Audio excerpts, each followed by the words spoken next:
Dans les taux de défiscalisation, à 25%, on est clairement sur des avantages fiscaux qui sont incitatifs. Là, on est sur un schéma qui semble un peu plus prévisible avec un actif immobilier dont la volatilité et le risque n'est pas comparable à des investissements, par exemple, dans des PME non cotées, puisque c'est un dispositif très voisin, celui-ci, en termes de taux de défiscalisation. Sur la foncière, c'est assez simple à comprendre, ce qui est quand même appréciable parce que les produits financiers ne sont pas toujours simples. Bonjour Emmanuel Nara de Haussmann Patrimoine. Est-ce que je peux vous demander de vous présenter ? Oui, alors Emmanuel Nara, je suis le dirigeant fondateur de Haussmann Patrimoine, un cabinet de conseil en gestion de patrimoine qui existe depuis un peu plus de 20 ans. Est-ce que vous pouvez nous dire pourquoi vous avez référencé la foncière Prosper ?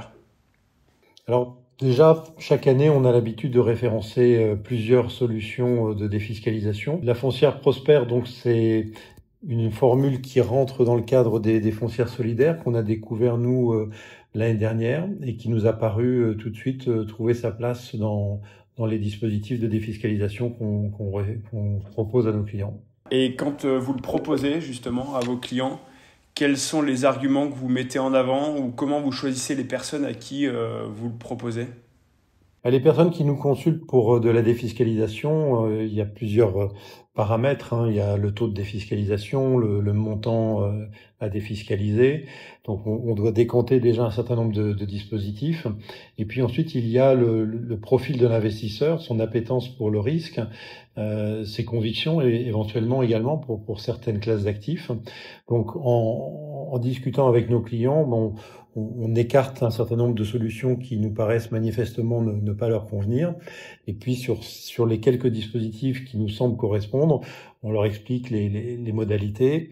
Et sur la foncière, c'est assez simple à comprendre, ce qui est quand même appréciable parce que les produits financiers sont pas toujours simples. Là, ce qui est relativement simple, c'est qu'on parle déjà d'immobilier. Ça parle à beaucoup de monde et on explique que c'est un achat en indivision qui permet à la personne qui a besoin de générer un peu de pouvoir d'achat, donc de récupérer du cash. Et donc le dispositif est relativement facile à expliquer et à comprendre. Sur le couple défiscalisation et performance, comment vous le jugez ? L'un et l'autre est pris ensemble. Alors, dans les taux de défiscalisation, à 25%, on est clairement sur des avantages fiscaux qui sont incitatifs. Historiquement, on a remarqué que quand on descendait en dessous de 20, ça devenait peu motivant pour les investisseurs. À partir de 20-25%, il y a souvent un appétit. Et il faut dire que voilà, il y a effectivement un retour de trésorerie très rapide pour l'investisseur. Ça, je pense que c'est un élément important. Ensuite, il y a la mesure du risque. Donc, il y a un certain nombre de dispositifs qui permettent d'espérer des performances élevées, mais avec des risques élevés, qui parfois se traduisent par des pertes. Là, on est sur un schéma qui semble un peu plus prévisible avec un actif immobilier dont la volatilité et le risque n'est pas comparable à des investissements, par exemple, dans des PME non cotées, puisque c'est un dispositif très voisin, celui-ci, en termes de taux de défiscalisation. Donc en général, les personnes qui ne veulent pas prendre trop de risques, mais qui cherchent quand même un bon taux de réduction d'impôt, sont assez convaincus par le modèle.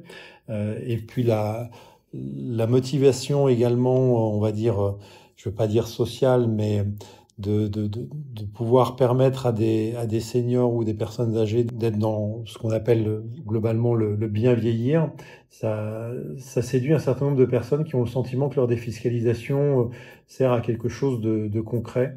En tout cas, ça leur paraît utile. Ok, et c'est le cas. Merci beaucoup Emmanuel pour votre témoignage et si d'autres partenaires ou investisseurs ont envie de s'intéresser à la foncière Prosper, ça leur donnera certainement des éléments intéressants pour s'y pencher. Merci beaucoup, à bientôt. Merci Victor.